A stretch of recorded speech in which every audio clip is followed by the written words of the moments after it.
nosotros leemos en la Biblia, en los libros proféticos, son del mismo tiempo que nos hablan los libros de los reyes, por ejemplo, que son libros históricos, como las crónicas también, sí, hermanos, y otros libros más. También en los libros históricos, por ejemplo, se ve el movimiento de la nación con solo algunos vistazos fugaces de lo que pensaba Dios. ¿Sí? ¿De qué nación está hablando aquí? De la nación de Israel.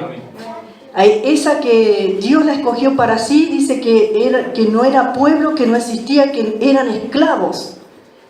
¿Sí? Cuando Dios llama a Abraham, de los lomos de Abraham, Dios se forjó o se formó una nación, conforme a la promesa que Dios le dio a un hombre. ¿Sí? ¿Para qué? Para poner su nombre allí perpetuamente y para siempre.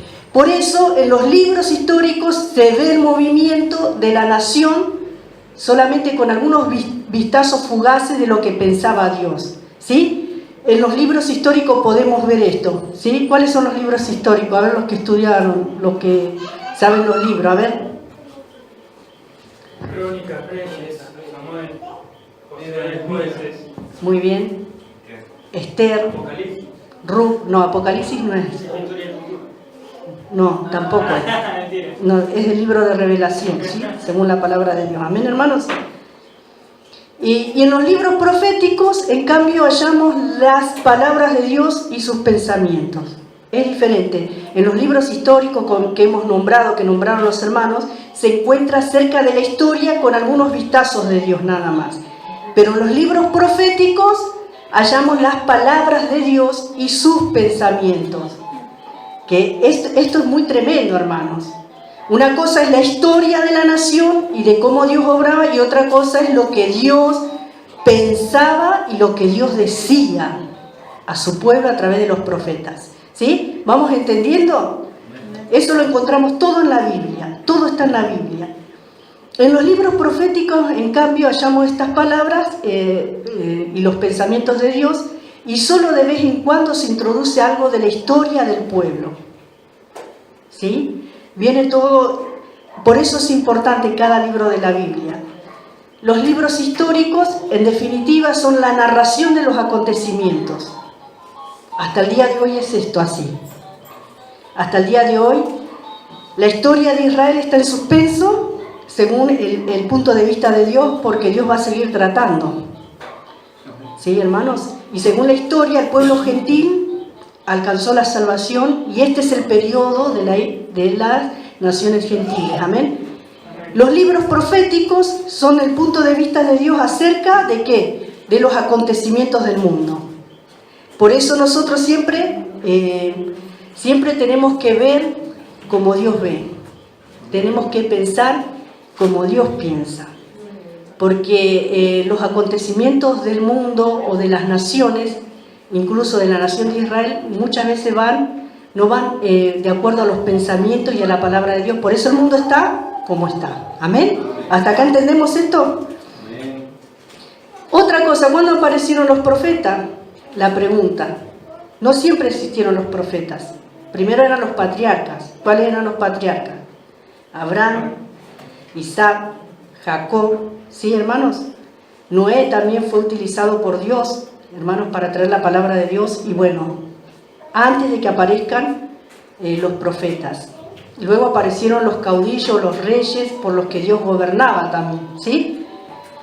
Dios habló directamente a su pueblo escogido desde la cima del monte Sinaí, pero este contacto directo con la majestad y la voz de Dios fue tan impresionante que Israel suplicó a Dios que no le hablase más en forma directa.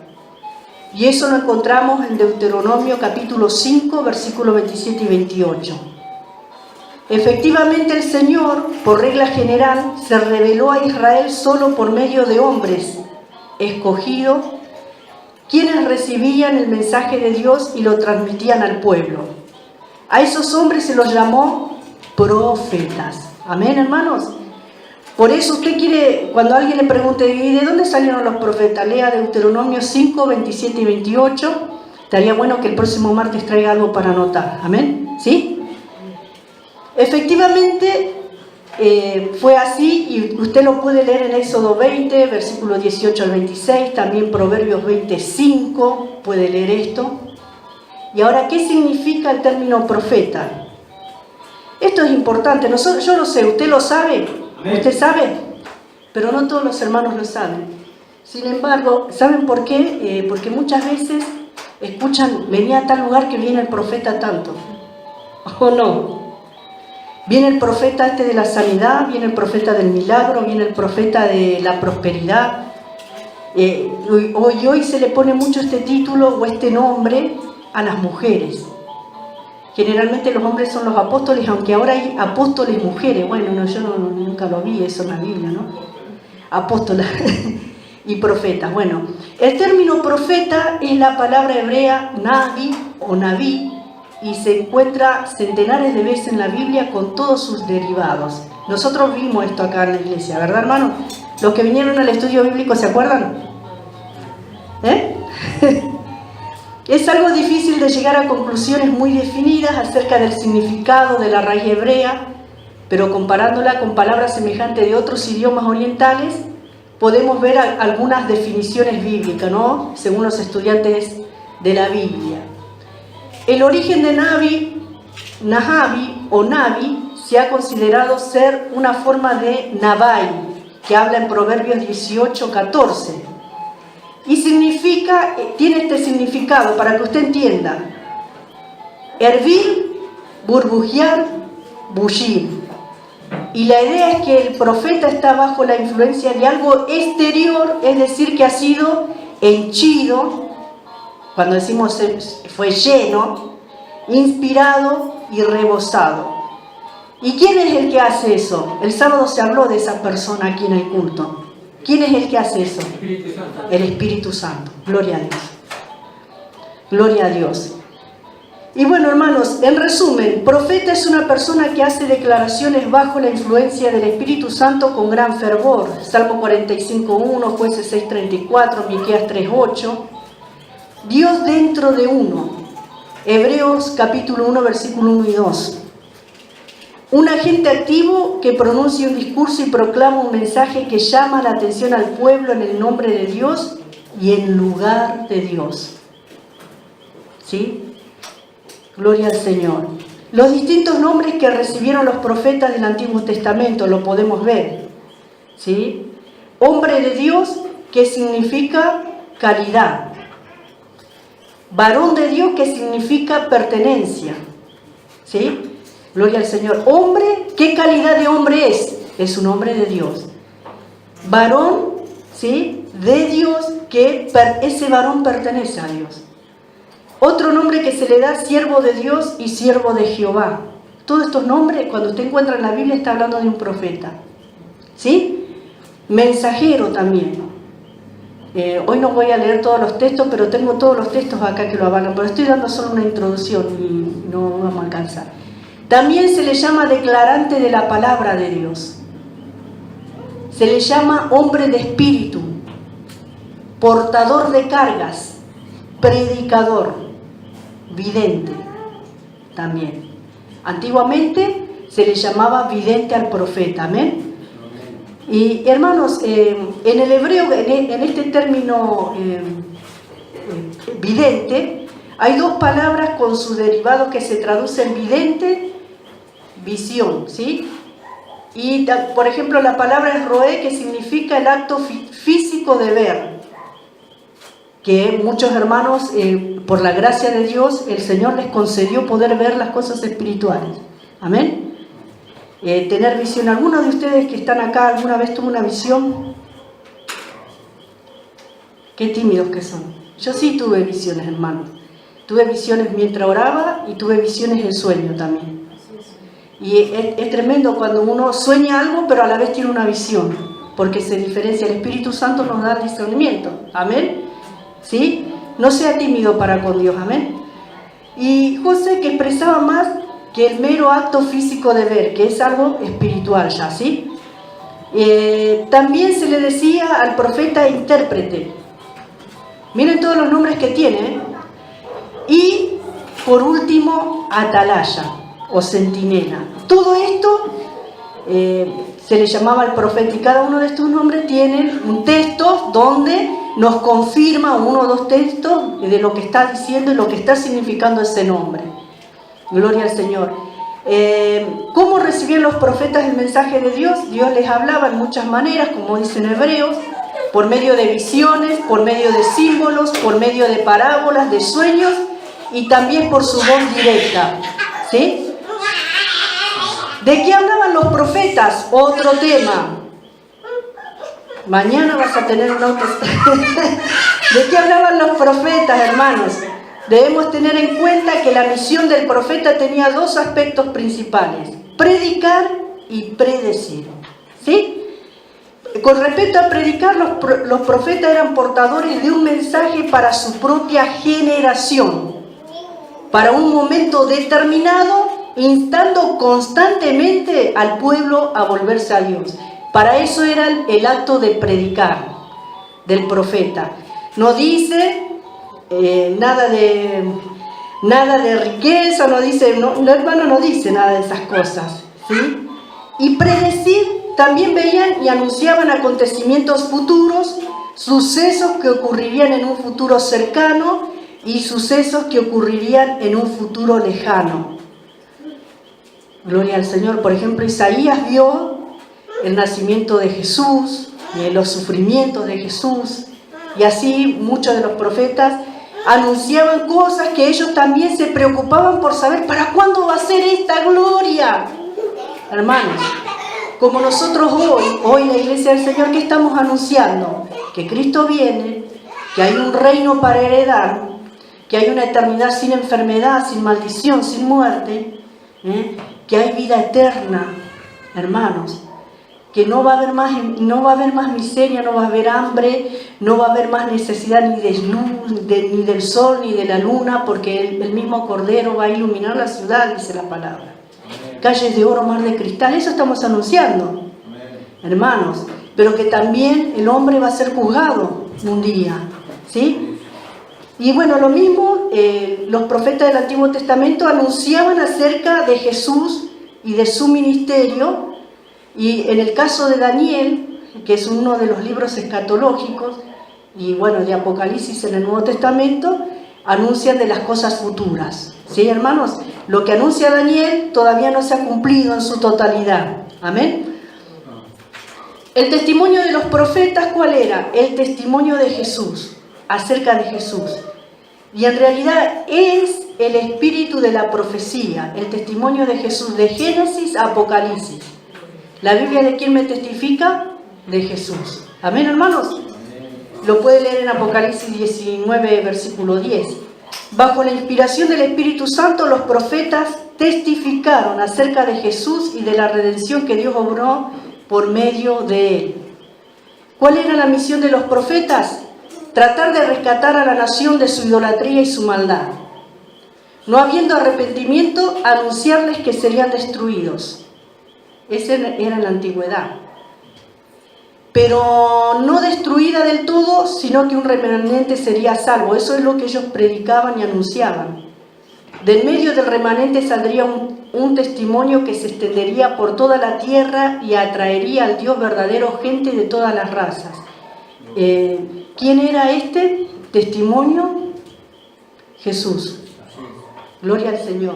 Hemos visto que el testimonio de los profetas era el testimonio de Jesús. Que alguien se levantaría en la familia de David, los profetas lo llamaban el renuevo, la familia de David, así se lo llamaba, ¿sí? En un tiempo, la más poderosa de la tierra, en los días de los profetas, cortada y derribada a punto de desaparecer, una familia de reyes sin reino, pero no había de fenecer, había de retoñar. Del tronco de la familia nacería un vástago, el especial renuevo, llamado Jesucristo el Señor. Eso es lo que ellos tenían como misión de anunciar. Amén, hermanos. Gloria al Señor. Después en la Biblia encontramos otro tipo de profecía que se llama profecía telescópica, que tiene dos cumplimientos. Amén. Pero ese es otro tema.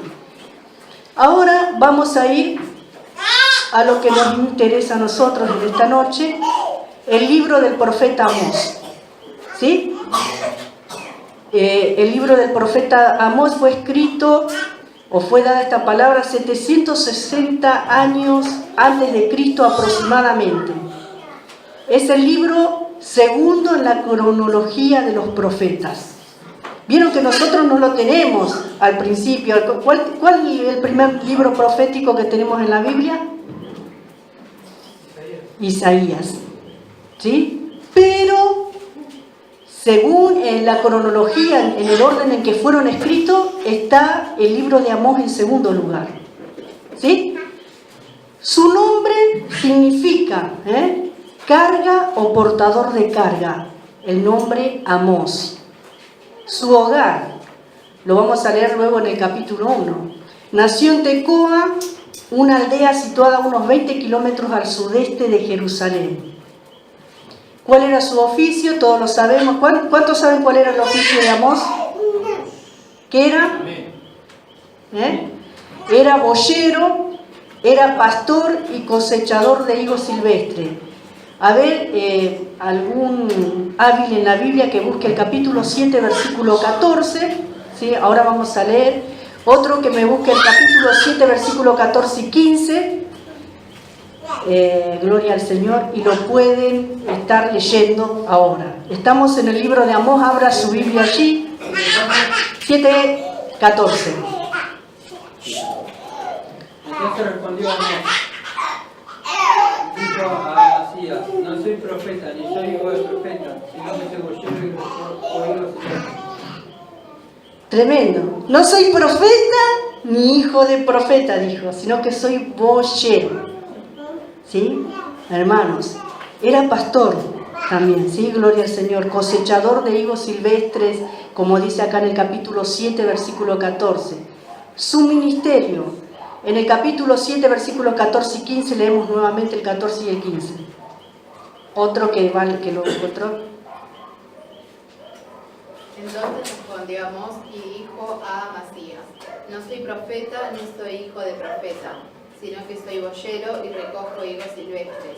Y Jehová me tomó de detrás del ganado y me dijo: ve y profetiza a mi pueblo Israel. Qué tremendo, ¿sí?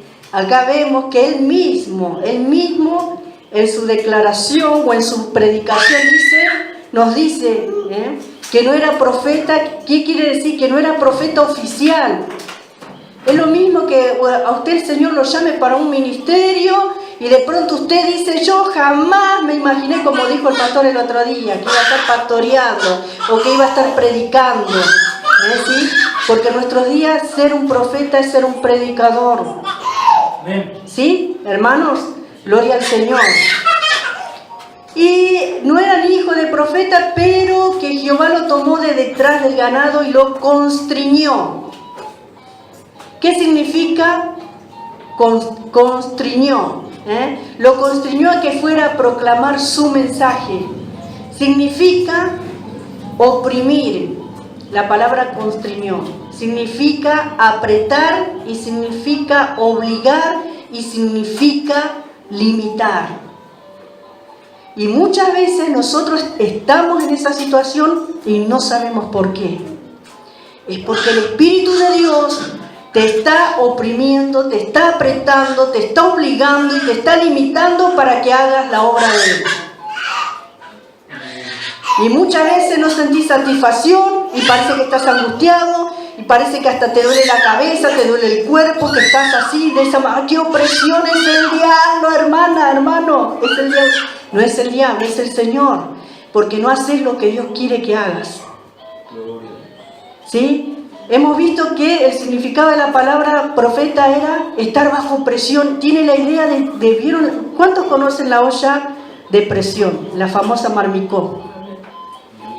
Usted le pone ahí, cuando ya está cocida, hace ¿no? Sale el vapor nada más. Es cocinar a vapor. Muy poca agua y enseguida se cocina todo lo que sea. Allí, hermanos. Usted cuando Dios nos llama a una tarea, nos vamos a sentir de esa manera. Sentimos que estamos ebulliendo, que estamos sirviendo, ¿sí? En nuestro interior, que no podemos estar quietos, hermanos. Gloria al Señor. Y eso es lo que le pasó al profeta Amós. Este hombre que no era profeta, pero un día Dios lo llamó para dar un mensaje específico a su pueblo. Y te puede pasar a vos también. Te puede pasar. Gloria al Señor. Fíjense que cuando él dice que no era profeta, está refiriéndose que él no estuvo en una escuela, nada. Él estaba abocado a otra tarea. Conocía a Dios porque era del pueblo de Dios, ¿sí? Conocía de la palabra de Dios, conocía, pero no estaba abocado al ministerio, al servicio de Dios. A eso está diciendo aquí, ¿sí? ¿Cuál fue el lugar de su ministerio? Fue Israel. En el capítulo 1, versículo 1 y en el capítulo 7, versículo 10. Lo leemos. Vamos, ágiles. 1:1.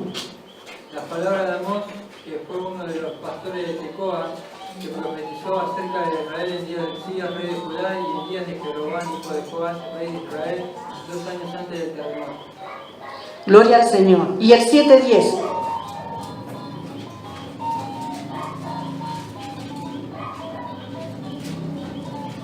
7:10 dice: entonces el sacerdote Amasías envió a decir a Jeroboam, rey de Israel: Amós se ha levantado en medio de la casa de Israel. La tierra no puede sufrir todas sus palabras. Qué tremendo. Qué tremendo. Fue a mentir que Amós estaba en contra. No era que Amós estaba en contra. Amós fue a decir lo que Dios le mandó a decir. ¿Sí, hermanos? ¿Sí? ¿A dónde fue el lugar de su ministerio? ¿A dónde lo envió Dios a este hombre? A Israel. A Israel. Aunque él era de Judá, profetizó en el reino de Israel. Obedeciendo al mandato divino, dejó su tierra y se fue a Betel, principal santuario campestre de Israel. Y allí, a la sombra misma del palacio real, levantó su voz en tono claro y enérgico en favor de la justicia. Ahora, ¿quién era este Jeroboam? ¿Ustedes se acuerdan, los que estudiaron la palabra del Señor? ¿Quién era este Jeroboam? Uno que había hecho, hizo desviar al pueblo, hizo levantar otro altar, dijo: bueno, vengan, adoremos acá nomás, ¿sí? ¿Hermanos? ¿Sí? Y bueno, a ese Dios lo mandó a Amós, a esa tarea. El tiempo de su ministerio, hay un dato que sirve de referencia para fijar la fecha de la profecía. Como leyó ahí en el capítulo 1, versículo 1 Esteban, dice: en días de Usías, rey de Judá, ¿sí? Y en días de Jeroboam, hijo de Joás, rey de Israel. 2 años antes del terremoto, dice. ¿Qué terremoto? ¿Sí? Este terremoto fue nombrado por el profeta Zacarías también. Y este terremoto, como dice la palabra del Señor, que va a haber un terremoto cual no lo hubo en toda la historia de la humanidad, es el que viene todavía. Ese terremoto que está anunciado, pero antes sucedió este otro que habla acá en el libro de Amós y que habla Zacarías también. No se sabe la fecha exacta del terremoto, pero se sabe que hubo uno que causó una tremenda impresión y cuyo recuerdo duró por mucho tiempo, pues Zacarías se refiere a él cuando ya habían transcurrido 200 años del acontecimiento. Y alguien que me busque Zacarías 14:5 y otro que busque Amós 8:9. Gloria al Señor. ¿Sí? Esto sucedió y Zacarías lo nombra 200 años después, así que fue tremendo ese terremoto que hubo. Gloria al Señor. 14:5. Y huiréis al valle de los montes, porque el valle de los montes llegará hasta Azar. Huiréis de la manera que huisteis por causa del terremoto en los días de Usías, rey de Judá. Y vendrá Jehová mi Dios, y con él todos los santos.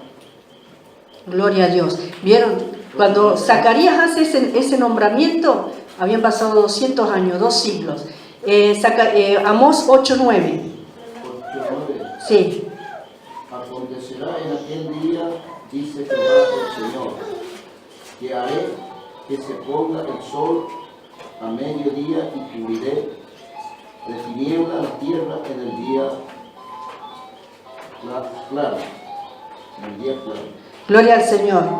Acá en Amós se cree que ha habido un eclipse total de sol. Por eso dice de esta manera como hemos leído en este capítulo 8. Los astrónomos han calculado que dicho fenómeno se efectuó el 15 de junio del año 763 a.C. ¿Sí? Si esta es la fecha del terremoto, entonces Amós debe haber profetizado como en el 765. Probablemente en la segunda mitad del reinado de Jeroboam. Fue contemporáneo con Jonás, con Joel, con Isaías y Miqueas. ¿Sí? O sea que el profeta Amós vivió en los días de estos otros profetas. Jonás, que era el desobediente, con Joel, el que anunció el derramamiento del Espíritu Santo, Isaías, que anunció acerca del nacimiento del Cristo, ¿sí? Del Mesías y los sufrimientos, y Miqueas. Amén, hermanos.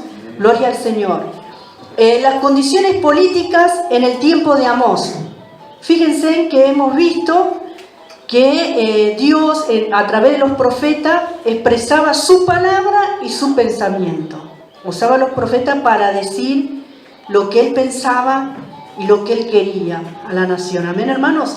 Y a lo largo de la historia, la política, y esto va a ser hasta el final, hasta el capítulo 18 de Apocalipsis, donde cae la Babilonia política, hermanos, esto va a continuar, aun cuando la iglesia sea tomada, para luego ser juzgada por Dios. Amén, hermanos. Por eso las condiciones políticas tienen que ver, y usted déjelos que hagan lo que quieran, pero usted santifíquese para Dios. Hermanos, no vaya detrás de un político, ore por él. Si alguno a usted le cae bien, usted ore para las próximas elecciones, ore, ¿sí? Hermanos queridos, y no se olviden que muchos de los que están hoy en el gobierno y de los que se están postulando, ya están a punto de aprobar lo de la ideología de género, la ley del aborto y todo eso. Ellos siguen con esos pensamientos, Así que ore, hermano, gloria al Señor. Las condiciones políticas eran una época de gran prosperidad. ¿Sí? ¿Vieron lo que es, no? Las victorias de Jeroboam, con las cuales restauró los límites de Israel desde la entrada de Hamat hasta el mar de la llanura, habían tenido lugar antes de que Amós comenzara a profetizar. Vamos a buscar Amós capítulo 6, versículo 14, y otro que me busque Segundo de Reyes, capítulo 14, versículo 25 al 27. Elías, búscame en Reyes, vos, Segundo de Reyes 14, 25 al 27. El 6:14 de Amós. ¿Sí? Pues he aquí, oh casa de Israel, dice Jehová, Dios de los ejércitos, levantaré yo sobre vosotros a una nación que os oprimirá desde la entrada de Hamat hasta el arroyo de Arabá. Gloria a Dios. Eso es lo que profetizó en este capítulo 6. Y Segundo de Reyes 14, versículo 25 al 27, Elías. Él restauró los límites de Israel desde la entrada de Hamat hasta el mar del Arabá, conforme a la palabra de Jehová Dios de Israel, la cual él había hablado por su siervo Jonás, hijo de Amitai, profeta que fue de Gat-Efer. Porque Jehová miró la muy amarga aflicción de Israel, que no había siervo ni libre, ni quien diese ayuda a Israel. Y Jehová no había determinado a Israel, el nombre de Israel de debajo del cielo, por tanto lo salvó por mano de Jeroboam, hijo de Joás. Ahí está, gloria al Señor. Por eso, a causa de este Jeroboam, que había sido un hombre victorioso, ¿sí?, y restauró los límites de Israel, estaban en gran prosperidad ellos, ¿sí? O sea que cuando Dios llama a este boyero, a este que no era profeta, la nación estaba en prosperidad, ¿sí? Tremendo es esto. Antes de este tiempo, tanto Judá, que era el lugar natal de Amós, como Israel, habían padecido mucho en manos de sus enemigos. Los moabitas habían penetrado hasta los alrededores de Samaria. La nación aparentemente estaba a punto de caer, pero aún no había llegado su hora. Dios le dio otra oportunidad. Y en el tiempo del ministerio de Amós, habían cesado sus luchas y habían llegado al más grande estado de prosperidad que jamás habían alcanzado desde los días de Salomón. Tremendo lo que está diciendo aquí la palabra, ¿sí, hermanos? ¿Por qué? Porque la prosperidad más grande que tuvo la nación de Israel fue en los días del rey Salomón, donde dice, vieron que nosotros tenemos escombro ahí, era tanta la prosperidad que así había montañas de plata. Y esto era algo real, hermano, no es y esas riquezas están acá, ¿sí? En la tierra todavía. Hermanos, era así tremenda la prosperidad que había en el reinado de Salomón, en todas las órdenes. Pero aquí nos está hablando que en el tiempo de Amós, la nación de Israel había prosperado en gran manera. Luego de la prosperidad de Salomón, solamente en este periodo, ¿sí? Fue tan grande la prosperidad que ellos habían alcanzado. ¿Cuáles eran las condiciones sociales? Esas eran las condiciones políticas. ¿Cómo estaban prósperos? Acá, ¿cómo estamos políticamente? Así. Pero en Cristo así, pero en el mundo así, pero en Cristo así, hermano. Usted está así. Amén. Y si puede, levante los 2 dedos pulgares y los 2 pies también, porque en Cristo tenemos victoria. Aunque el diablo le pinte un panorama oscuro. Amén. Gloria al Señor. Ahora las condiciones sociales. La prosperidad, pero la prosperidad había traído sus males. ¿Vieron que algo dijo el pastor el otro día? Que cuando estamos cómodos, ¿qué tenemos que hacer? Salir de nuestra comodidad, huir de allí, hermanos. ¿Sí? Gloria al Señor. La prosperidad había traído sus males. Una clase compuesta de príncipes ricos había llegado al poder. Habían acumulado grandes caudales, quitándole las heredades, o sea, las propiedades a los pobres. Estaban oprimiéndoles y también los habían sumido en pobreza y esclavitud. Los llevaron a la pobreza y a la esclavitud. ¿A quién? Al pueblo. Mientras que ellos se enriquecían, ¿sí? Prevalecían las injusticias sociales. Vieron que lo que pasa hoy no es desde ahora, siempre fue en la historia. Y estamos viendo del pueblo de Dios, gente que había conocido y experimentado a Dios en sus vidas. Y que por la profecía que Dios había dado, por la mano de Jeroboam pudieron prosperar también, hermanos. ¿Sí? Gloria al Señor. Por eso dice que prevalecían las injusticias sociales, los gobernantes altaneros, el cohecho, ¿sí? La opresión, la violencia y la rapiña. ¿Hay eso hoy acá? Acá en la casa del Señor no, pero acá en Argentina hay gobernantes altaneros. Bueno, algunos no tantos como otros. Yo creo que los gobernantes que estuvieron antes fueron más altaneros que estos. ¿Sí? Fue así, hermanos. Bueno, gobernantes altaneros, cohecho, la opresión, ¿sí? Y la violencia y la rapiña. Hay violencia, sí que hay violencia. Usted no puede viajar tranquilo. Sí, nosotros sí por el Señor. Vieron que a cada palabra negativa el Espíritu de Dios nos saca una positiva siempre. Pero estamos expuestos, hermanos. Incluso hay hermanos que sufrieron violencia, robos, golpes y cuantas cosas en muchos lugares. Hermanos queridos, porque son los días que vivimos. Y la rapiña tiene que ver con eso.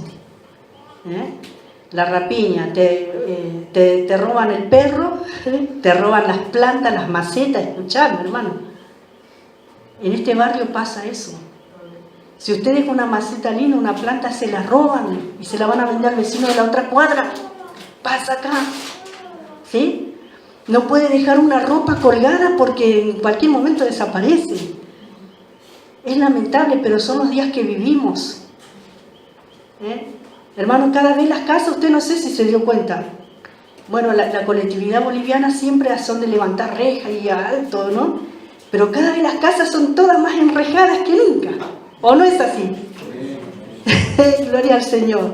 Bueno, así estamos hoy y así estaban en esos días. Amós nos da algunos detalles de las condiciones inmorales de los días de Jeroboam y podemos notar: oprimían a los pobres y a los desvalidos. Capítulo 2, versículos 6 al 8, Priscila. Elías, capítulo 4:1, Oseas, capítulo 5:11, ¿sí? Joel, podés leer capítulo 2, versículo 9 al 12. Hermana Elba puede leer capítulo 4, versículo 6 al 11. ¿Se van acordando, no? Lo que les voy diciendo. Así hacemos rápido. Esteban, podés leer capítulo 5, versículo 18 al 24. Gloria al Señor. Vamos. 2 del 6 al 8. Así ha dicho Jehová: por 3 pecados de Israel y por el cuarto, no revocaré su castigo, porque vendieron por dinero a Egipto, y al pobre por un par de zapatos. Pisotearon en el polvo de la tierra las cabezas de los desvalidos, y tuercen el camino de los humildes. Y el hijo y su padre se llegan a la misma joven, profanando mi santo nombre. Sobre las ropas empeñadas se acuestan junto a cualquier altar, y el vino de los montados beben en la casa de sus dioses. Capítulo 4:1. Oíd esta palabra, vacas de Basán, que estáis en el monte de Samaria, que oprimís a los pobres y quebrantáis a los menesterosos, que decís a vuestros señores: traed y beberemos. Tremendo. Capítulo 5, versículo 11. 11 al 24 era. 5:11 era Oseas. Por tanto, puesto que dejáis al pobre y recibís carga de trigo, edificasteis casa de piedra labrada, mas no la habitaréis. Plantasteis hermosas viñas, mas no beberéis el vino de ellas. ¡Qué bárbaro! ¡Qué bárbaro lo que Dios dice, ¿no? Oprimían a los pobres y a los desvalidos. Eran ingratos. Capítulo 2, versículo 9 al 12 fue él. Yo destruí el amorreo delante de ellos, cuya altura era como la altura de los cedros, y era fuerte como las encinas. Yo destruí su fruto por arriba y su raíz por abajo. Y a vosotros yo os hice subir de la tierra de Egipto, y os junté por el desierto 40 años para que tomarais posesión de la tierra del amorreo. Y levanté profetas de entre vuestros hijos y nazareos de entre vuestros jóvenes. ¿No es así, hijo de Israel? Declara el Señor. Pero vosotros hicisteis beber vino a los nazareos, y a los profetas les ordenasteis, diciendo: no profeticéis. Qué tremendos que eran rebeldes. Eran hipócritas. Capítulo 5, 18 al 24, Esteban. Hay de los que desean el día de Jehová. ¿Para qué queréis este día de Jehová? Será tinieblas y no de luz. Como el que huye de delante del león y se encuentra con el oso. O como si entrare en casa y apoyare su mano en la pared y le muerde una culebra. ¿No será el día de Jehová tinieblas y no luz? Oscuridad que no tiene resplandor. Aborrecí, abominé vuestras solemnidades, y no me complaceré en vuestras asambleas. Y si me ofreciereis vuestros holocaustos y vuestras ofrendas, no los recibiré, y minaré las ofrendas de paz de vuestros animales engordados. Quita de mí la multitud de tus cantares, pues no escucharé las salmodías de tus instrumentos. Pero corre el juicio como las aguas y la justicia como un impetuoso arroyo. Tremendo. Eso era de que eran hipócritas. Y el capítulo 4, versículo 6 al 11, hermana Elba lo había salteado. ¿De 6 al 11? Sí. Os hice estar ardientes limpios en todas vuestras ciudades, y hubo falta de pan en todo vuestro pueblo, mas no os volvisteis a mí, dice Jehová. También os detuve la lluvia 3 meses antes de la siega, e hice llover sobre una ciudad, y sobre otra ciudad no hice llover. Sobre una parte llovió y la parte sobre la cual no llovió se secó. Y venían 2 o 3 ciudades a una ciudad para beber agua, y no se saciaban. Con todo no os volvisteis a mí, dice Jehová. Os herí con vientos solanos y con orugas, y la garganta devoró muchos huertos y vuestras viñas, y vuestros nuestras iguarales y vuestros olivares. Pero nunca os volvisteis a mí, dice Jehová. Envié contra vosotros mortandad, tal como en Egipto maté a espada a vuestros jóvenes, con cautiverio de vuestros caballos, e hice subir en el norte de vuestros campamentos hasta vuestras narices. Mas no volvisteis a mí, dice Jehová. Otra torné como cuando Dios la torna a Sodoma y a Gomorra, y fuiste como son escapado del fuego, mas no os volvisteis a mí, dice Jehová. Gloria al Señor. Bueno, hermanos, oprimían a los pobres y a los desvalidos, eran ingratos, eran rebeldes, eran hipócritas, vivían en opulencia y lujo, tenían sus residencias tanto invernales como veraniegas, dice en el capítulo 3, versículo 15, construidas de piedras labradas, guarnecidas de marfil. Capítulo 5, verso 11, sus camas del mismo costoso material eran, del marfil eran. Pasaban el tiempo tendido en sus camas, comiendo, bebiendo en ambientes impregnados de perfumes costosos y haciendo música sensual y lujuriosa, gratificando todas sus pasiones carnales. Capítulo 6, versículo 4 al 6 habla de eso. Igual después cuando analicemos el libro, capítulo por capítulo, vamos a estar repitiendo. Amén, hermanos. Miren cómo eran ellos, ¿no? En cuanto a las condiciones sociales. Estamos hablando del pueblo del Señor, no eran los filisteos, no eran los paganos, aunque también después en cada capítulo viene el juicio para ellos, ¿no? Sus mujeres eran crueles y duras de corazón. Exigían lujos a costa del sufrimiento de los pobres. Esto lo dice el capítulo 4, versículo 1. Y el profeta lo llama las vacas de Basán, porque eran gordas y lustrosas. Las vacas de Basán eran unas vacas que le ponían un aro en el hocico, en la nariz, ¿no? Y las mujeres eran comparadas con esas vacas y eran lustrosas, dice también. Así, por la arrogancia que ellas tenían, que Dios nos libre, ¿no? También había robo y violencia, en el capítulo 3, verso 10 dice, y vendían a los pobres como esclavos, como hemos leído en el capítulo 2, en los versículos 6 al 9, dice que vendían al pobre por un par de zapatos, vendían a su propio hermano. No tenían ni el respeto de la vida. Y estamos como en los días de hoy, ¿sí, hermanos? Usaban pesas falsas y vendían a los pobres los desechos del trigo. Ni siquiera le daban el trigo en el peso que tenían que darle, sino que le daban las cáscaras, por decirlo así. Hermanos, de tal manera robaban, ¿sí? ¿Cuáles eran las condiciones religiosas? En su vida religiosa habían llegado al colmo de la hipocresía por un lado. Habían llegado a ser tan o peor inmorales como los paganos. Aún el altar campestre que habían erigido en Betel y los cultos que allí celebraban era una abominable mezcolanza de judaísmo y paganismo. En segundo lugar, las virtudes públicas y privadas habían degenerado. La inmoralidad más aberrante había penetrado a las familias. Los jueces obraban injustamente y los pobres no tenían esperanza de que se les impartiese justicia. En los tribunales se vendía y se compraba la justicia con dinero. Pagaban y salían. ¿Sí? ¿Es parecido a lo de hoy? En algunos casos. Creamos que todo va a cambiar. ¿Usted lo cree? Gloria al Señor. No toleraban que se les reprendiese.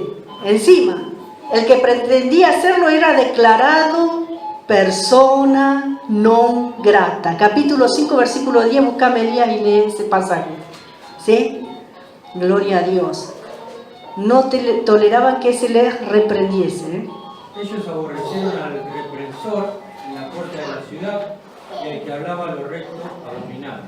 Abominaron, ¿eh? O sea que la palabra de Dios ahí no tenía cabida, aunque ellos supuestamente eran religiosos y celebraban los cultos también. Por el otro lado, eso era por un lado, por otro lado, el pueblo se mostraba o quería representar ser leal a Jehová, ofreciendo ceremonias externas en los santuarios. Los sacrificios, holocaustos, ofrendas voluntarias y acción de gracias eran abundantes. Se observaban puntualmente las lunas nuevas, los sábados y todas las fiestas religiosas. Los cánticos resonaban en los santuarios. ¿No estaba Jehová en medio de ellos? ¿No le ofrecían sus sacrificios? ¿Podría él abandonarlos? Hermanos, ellos alababan a Dios como si Dios estuviera ahí, ofrecían sus ofrendas, por decirlo de otra manera, pagaban sus diezmos, asistían a la iglesia, ¿sí? Hacían todo, pero religiosamente. Por eso una de las cosas que tenían ellos es que eran hipócritas también, aparte de ser rebeldes. Ahora vamos a ver el estilo literario de Amós. Su estilo es grave, espontáneo, directo y enérgico, ¿sí?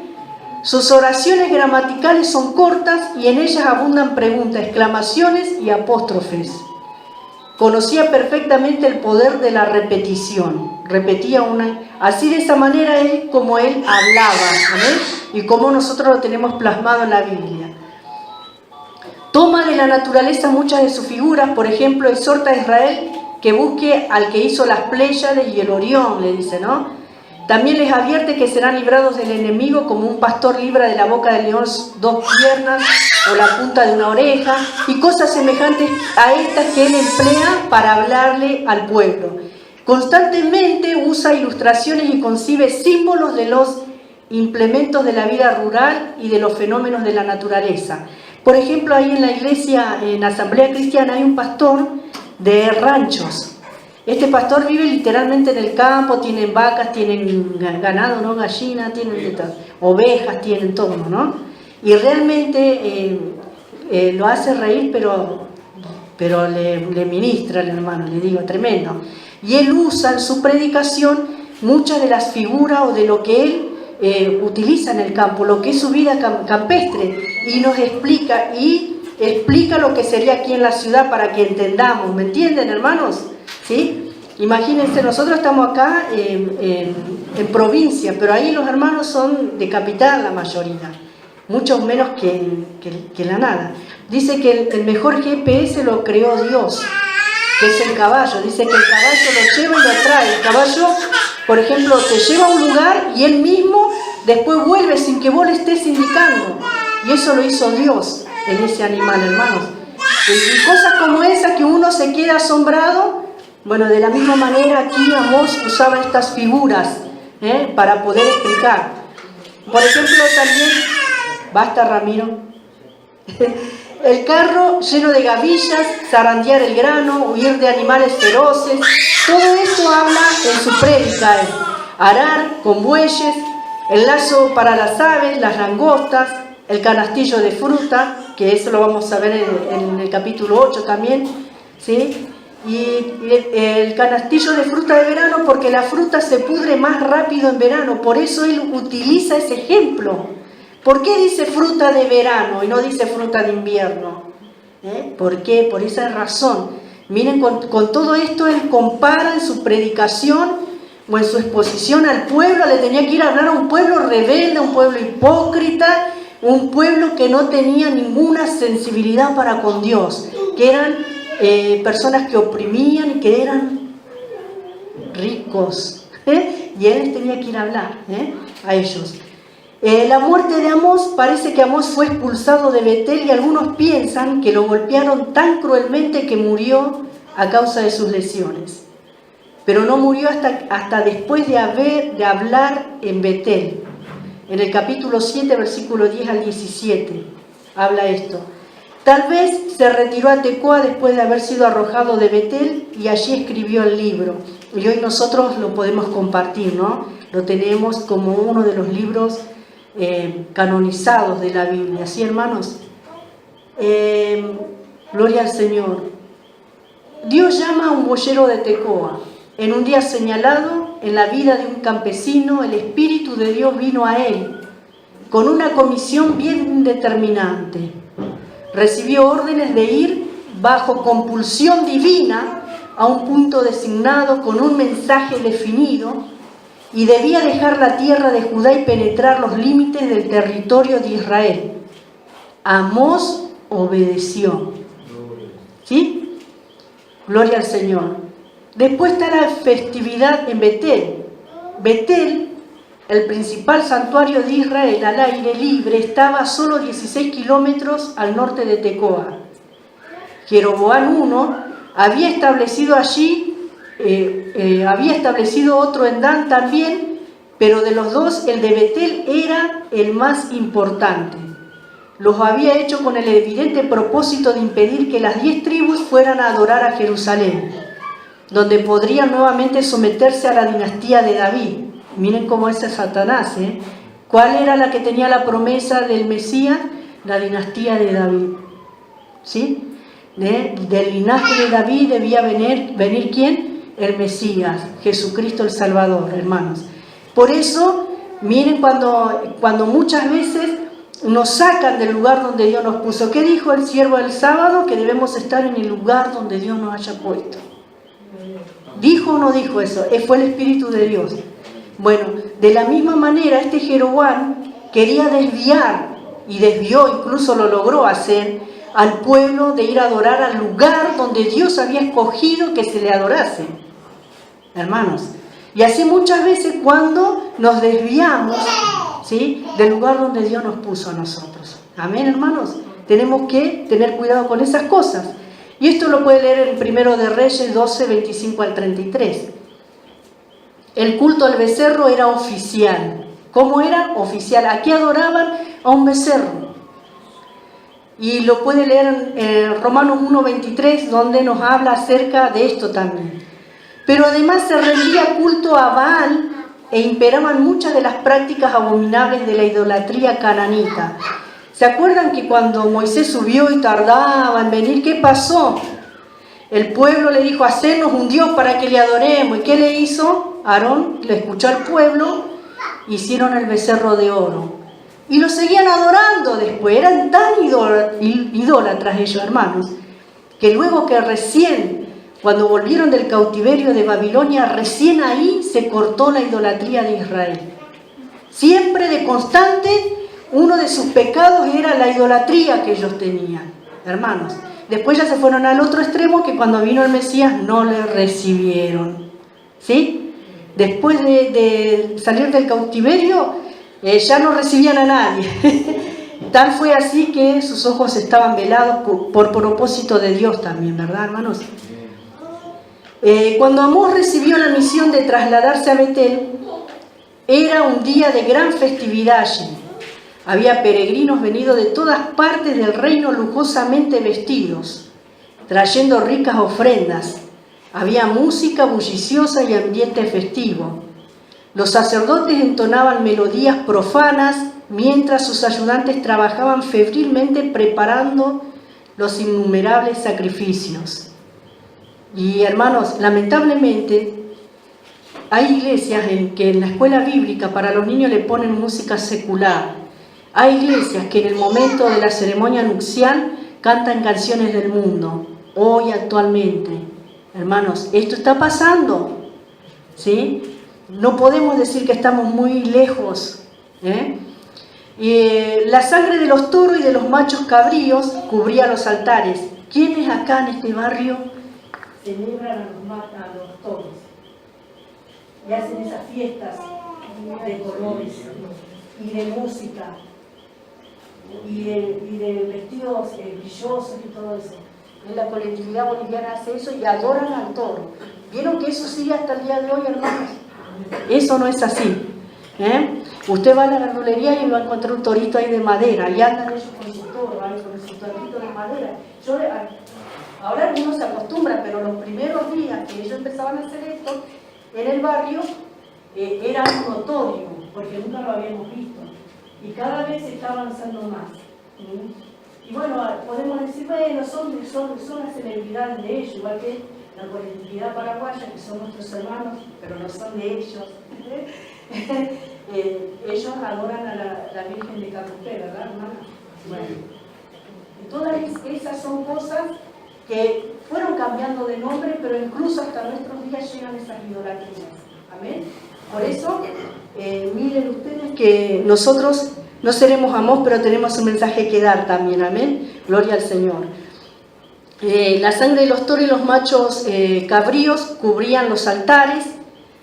El holocausto despedía su aroma particular, siendo que esto no era establecido por Dios el que ellos ofrecieran sacrificio, pero lo tornaban algo realmente de idolatría, ¿sí? Todos estaban empeñados en divertirse y en ofrecer su mejor sacrificio. La gente era excesivamente religiosa. El sumo sacerdote se sentía satisfecho porque el día estaba resultando todo un éxito. ¿Sí? Hermanos, realmente era el tema de divertirse. ¿Sí? Fue lo mismo que cuando descendió Moisés, los encontró a todos bailando, estaban todos de pachanguero ahí, y el otro estaba en comunión y ellos estaban ahí. ¿Sí? Es lo mismo que cuando, por ejemplo, el siervo de Dios, los hermanos están ministrando y nosotros estamos de jolgorio, como contó un pastor esto, dice, yo preocupado visitando al hermano, a la hermana, dice, porque un par de días no vino al culto. Y voy a la casa y estaba con la tele ahí, todo desordenada la casa, comiendo factura, tomando mate con los pies arriba. Dice, y yo preocupado porque el hermano estaba mal, ¿me entiendes? Y cosas como eso, como esa, ¿sí, hermanos? Todo es bueno en su tiempo, ¿sí? Gloria al Señor. Y bueno, en medio de esto, hermanos, un intruso desconocido. Gloria al Señor. ¿Qué hora es? ¿Qué hora es? Gracias al Señor. 49, ¿sí? Leo esto nomás y luego le dejo. Igual no terminamos de ver la introducción. Le voy a entregar al pastor. Y este intruso desconocido, probablemente el profeta desconocido de Tecoa, se presentó caminando y se introdujo en medio de este grupo despreocupado y pecador. Parecía terrible tener que interrumpir semejante reunión. Comenzó a hablar. ¿Qué habrá parecido?